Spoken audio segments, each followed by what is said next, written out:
Hello, I'm Colie Otzel. Welcome to America's Salon Academy, the podcast.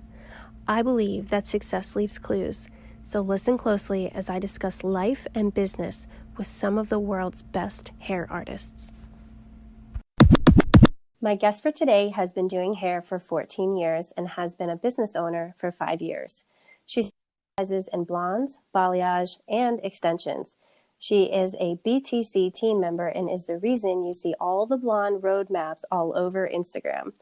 Recently, she started doing education. My guest for today is CHRISSY DANIELLE. How are you? I'm great. How are you doing? I'm really great. I'm so excited to have you here. I'm so excited to be here. I was really honored when you asked me to do one. Oh, cool. All right, CHRISSY, so where are you from? I am from Cleveland, Ohio, born and raised, and I have lived here my whole life. Awesome. So what types of things did you do when you were growing up? Like what kind of hobbies did you have? Growing up, I had a zoo. I had like every pet you could ever imagine. I'm a huge animal lover. And growing up, I thought I wanted to be a veterinarian, truthfully. Wow, that's interesting. But I guess I was always kind of artsy and, interested in like crafts. And I was the kid that was like cutting her Barbie's hair. And so I guess I always had it in me. Right. But yeah, I mean, those were all the things I really loved when I was younger. Cool. So what did your mom and dad do for a living? So my mom was a stay-at-home mom, which I feel very lucky about that. And my dad owned a remodeling business for about 30 years. So he worked a lot. But I really feel like it was my dad that instilled in me like my values of hard work and going after what you want and having my own business ultimately. Wow, that's really powerful. So remodeling as in like homes? Yes, like he did, everything from like kitchen, bathroom, waterproofing, siding, windows. He kind of did it all. Yeah, that's interesting. Very cool. Yeah. So you said that you always had it in you to kind of do hair and be artsy and stuff, but how old were you when you actually knew that like hair was going to be your career? So I was in high school and my high school offered a vocational program, which to me at the time, I was just like, wow, this sounds fun. I can do hair for like 3 hours at the end of the school day. So Yeah. I interviewed for it and I got in.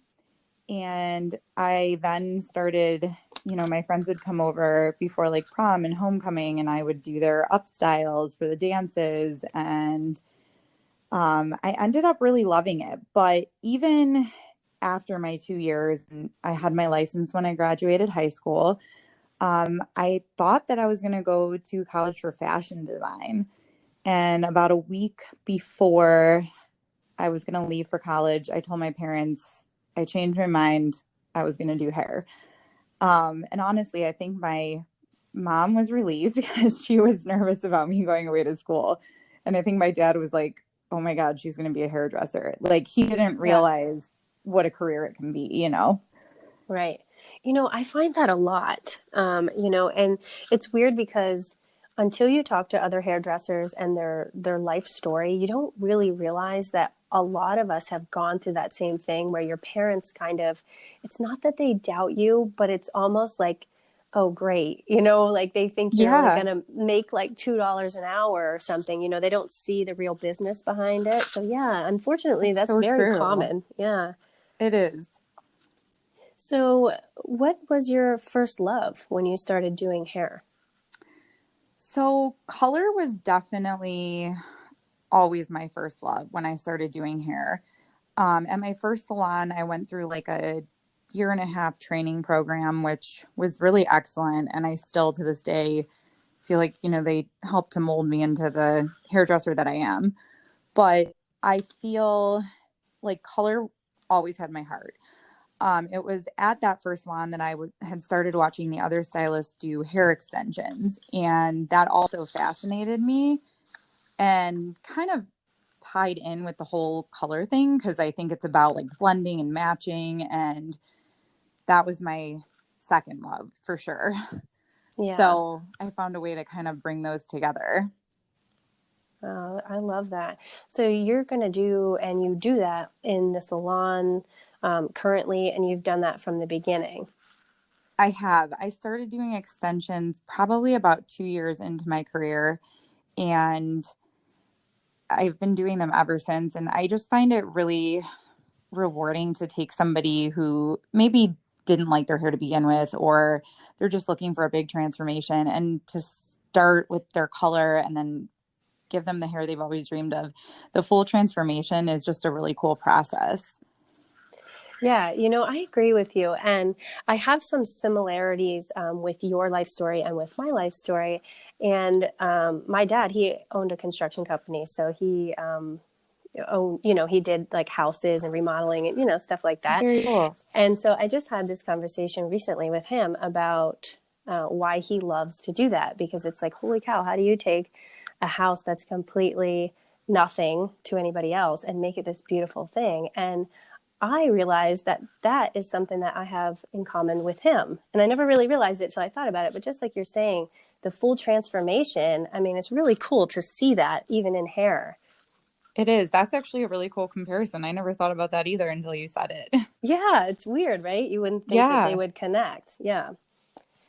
So here's kind of a silly question, but deep nonetheless. What is success to you? Okay.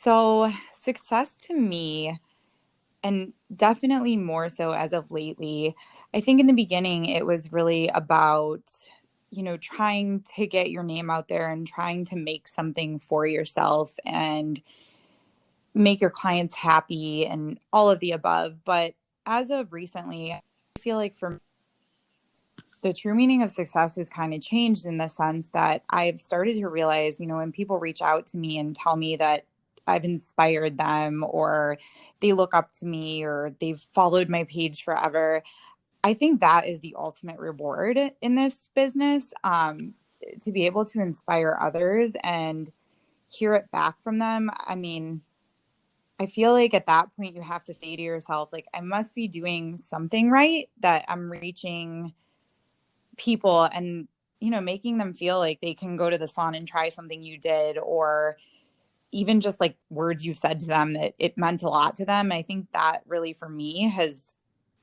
kind of made me feel more recently like a true meaning of success, I guess. It's a good feeling. Yeah.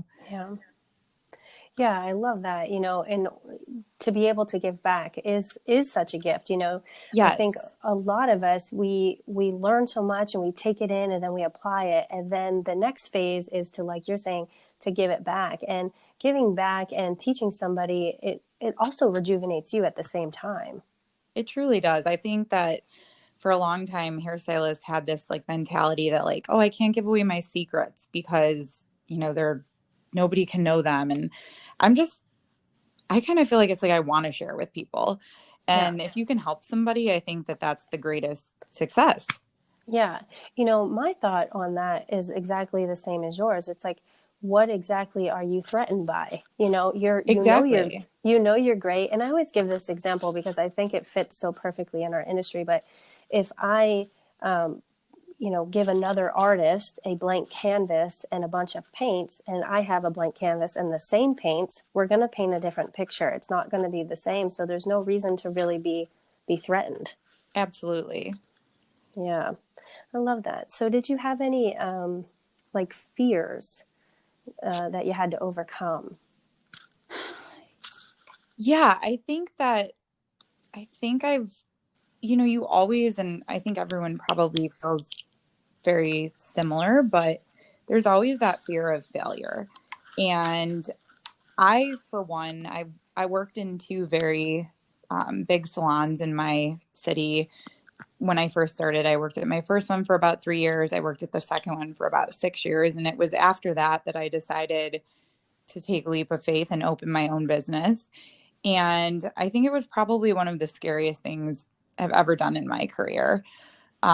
Just knowing that it could go really well, but it could also go really wrong at the same time. And there was a lot of struggle in that. And just getting to where I am now, I think there's been so many times where I've been terrified. I mean, opening my own salon now, that's terrifying. Anything that's new, I think, and like the unknown in your career is always scary. But I think I've always told myself that if you don't take that risk, there's never going to be the reward either. Yeah. Yeah, that's exactly right. I think a lot of people are really afraid to take the jump. I think a lot of people are very talented and they take in all the information. But when it comes to the actual business end of things, that's a very scary thing for hairstylists. It's terrifying. Yeah. A lot of times, I was actually on the last podcast that I did with Bradley Tuggle. We had the conversation about how I think business planning should be a part of beauty school. You know, if it isn't, it should be, because it's something that a lot of us, being an artist, don't naturally know how to just do, you know? Oh, I completely agree. I think I've really kind of taught myself, I guess, business planning through trial and error, but Yeah, I wish they would have taught me in beauty school. right. Yeah, so maybe we should spread the word. Huh? For sure. Okay, so here's kind of a lighthearted question, but a question I think many people would like to know. What is like an average amount of time, say a day or per week, that you spend on social media? Oh goodness. I spend a lot of time on social media, and I definitely will say at this point I have been able to, I don't want to say step back, but I kind of have a routine now. So, I get up every morning. I have my coffee, I do my post. I usually get my post ready prior. So that way, I'm always I can just like click post and add my hashtags and do all that good stuff. And then at work all day, I'm usually pretty busy. So I don't typically check my social media during the day. But when I get home at night, I sit down, I catch up. I always like to respond to my comments, kind of interact with people. And probably daily, I would say at least probably 2 to 3 hours. And that, I know that sounds crazy. Um, there was a point in time where I was posting 4 times a day just Wow. to build up my social media. And I felt like I had my phone glued to my hand 24/7, but I wanted so badly to succeed at it. And Yeah. it eventually paid off, but it was a lot of hard work. Yeah. That's why I always ask that question. It seems a little, I guess, a little vulnerable to share that information. Like you feel exposed a little bit. But I love to ask that question because it's it's something that people don't just gain as many followers as what you and some other influencers have by not doing it, not making it a priority. Like you have to make A it a hundred priority if that, percent. yeah. So it is a little like, I guess embarrassing would be the word to kind of tell on yourself about how much Yeah. effort you're actually putting into it. But it isn't, actually my podcast with Gina Bianca, she said to me that it's Yeah. basically a part-time job. She spends about 5 hours a day on social media, making sure that she responds to everybody and making sure that she's creating posts and content. And, so it's a difficult, I feel like people start to get a little bit giggly when they answer that question, but really, that's a real thing. Nobody really knows what a fair number is. And I guess it just depends on what works for you It's or what you're true. trying to put out. I mean, it's definitely a second job, but I think that if like if you're trying to put out things that are educational and inspiring and all of the above, it takes time. And if you're consistent, I think it pays off. So Yeah. So you have some exciting things coming up. I hear that you're opening a new salon. Would you tell me a little bit about that? I am. So I have worked in a salon lofts location for the past 5 years, and I've just kind of outgrown it. Opening a salon has been a dream of mine for as long as I can remember. And I had been looking for quite a while for a space. And there was a few that fell through, a few that just weren't going to work out right for me. And finally, I actually ended up taking the first space I looked at after like going, back. And it's just, I'm really excited. I'm not opening a huge salon. It's definitely a smaller scale, more personal salon. It's going to be more of a chair rental. I want my stylists to feel like they're still independent and, have that flexibility with their schedules and working the way that they want to work. I think the whole big salon type atmosphere, I don't want to say that it's non-existent, but I think stylists are looking for that independence. So my vision was to create a like-minded space for individuals to be able to kind of be on their own, but have like a beautiful, positive environment to work in. Yeah, I love that. So you're just basically creating a space for independent stylists to become a family. Yes, absolutely. Yeah. Oh, that sounds amazing. I wish I lived there. Yeah, me too. Yeah. So you also have some education classes and stuff coming up. Can you tell me a little bit about that? I do. So I will be dropping some education dates for 2020, probably in the next month. I have some really awesome classes planned, and I'm going to also, which I haven't talked much about, but I think might be exciting for some people. I'm also going to offer some one-on-one shadowing with myself in my new salon. So, stylists who might be interested in more of like a one-on-one class type environment can come in and work with me for the day and kind of get to see everything that I do behind the scenes. But I am really excited about, upcoming class dates. I have some really great stylists that I'm going to be doing some collabs with. So I'm super excited. Yeah, that sounds great. Well, we are located in Pennsylvania, so we are not far from you. So we might just Oh no. take a little drive there. Yeah, I am gonna offer a couple at my new salon. So I would love that. Yeah, that'd be great. So, just a few last questions, okay? Just because I think they're fun and interesting. If we Yeah. stepped into a day in your life, what would we see? Like, what's a day in your life like? A day in my life. So, my routine, I'm kind of a creature of habit. I wake up every morning and I work out. It's kind of my stress relief. I consider it like my 1 hour of the day that is completely mine, and I like zone out and enjoy it. And after that, I come home, I walk my dog. I have a pit bull Prince who is the love of my life. Oh, And, I'll take him for a walk, get ready for work. I typically work Tuesday through Saturday, give or take. And same thing, come home, walk my dog again. I'm kind of a homebody. I'm very introverted. So I'm not someone who goes out a lot. I enjoy my time alone.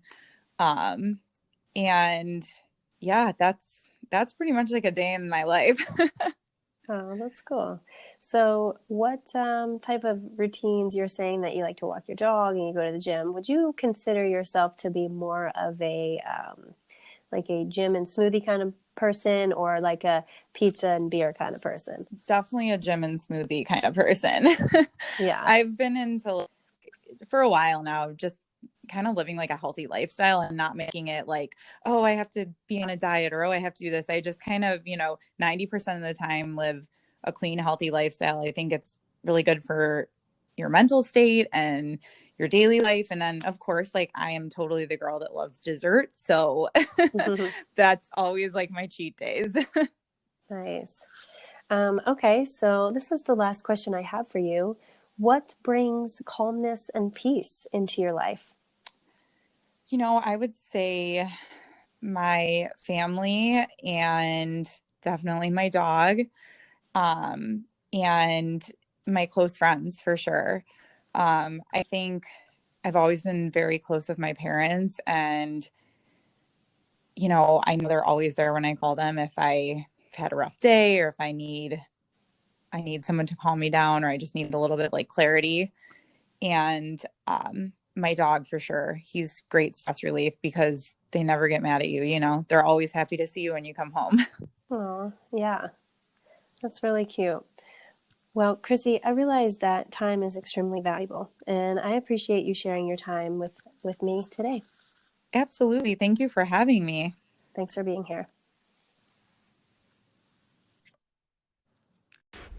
Hi, this is Colie Otzel. Thanks for downloading the podcast. My hope is that you leave inspired. Make sure to subscribe to get new messages every week.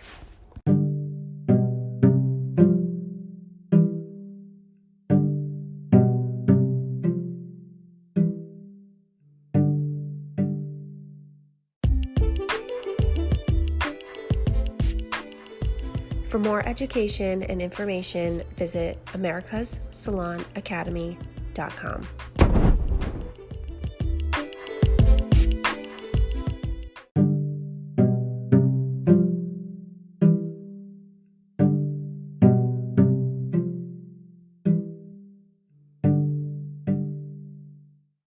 If you haven't heard about Anchor, it's the easiest way to make a podcast. Let me explain. It's free. There's creation tools that allow you to record and edit your podcast right from your phone or computer. And Anchor will distribute your podcast for you so it can be heard on Spotify, Apple Podcast, and many more. You can make money for your podcast with minimum listenership. It's everything you need to make a podcast in one place. Download the free Anchor app or go to anchor.fm to get started.